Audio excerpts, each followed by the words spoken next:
এই যে ইসলামী শাসনতন্ত্র আন্দোলন চরমোনাই পীর বলে, পীর নয় ভণ্ড, তারা হাসিনাকে স্থায়িত্ব দিয়েছিল।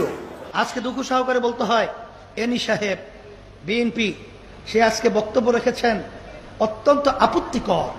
সেখানে আমাদের ব্যাপারে ভণ্ড শব্দ ব্যবহার করে, সেখানে সে ব্যবহার করে আমরা নাকি ফ্যাসিস্টের সহযোগী ছিলাম। আমি বলবো এই প্রশ্ন আপনার জাতির কাছে বা কাউকে না শুনিয়ে আপনি আপনার দলের সেক্রেটারি জেনারেল মহাসচিব মির্জা ফখরুল সাহেবের কাছে জিজ্ঞাসা করেন, আপনি বরকতুল্লাহ ভুলু সাহেবের কাছে জিজ্ঞাসা করে দেখেন, আপনি মেজর হাবিব সাহেবকে জিজ্ঞাসা করে দেখেন যে ফ্যাসিস্টের বিরুদ্ধে ইসলামী আন্দোলনের ভূমিকা কি ছিল, অবস্থান কি ছিল। মিথ্যা বলে দিনকে রাত্র পালাবেন না, এর থেকে ফিরে আসবেন, এটা আপনাদেরকে অনুরোধ করছি।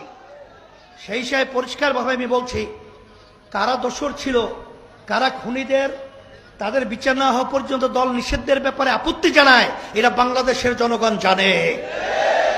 জুলাইয়ের চেতনা কি, এটা আপনাদের ভার্সিটি যাবি, সেখানে নির্বাচনের মধ্যে আপনাদেরকে কলঙ্ক ইতিহাস রচনা করেছে, এরপরে আপনাদের বুঝে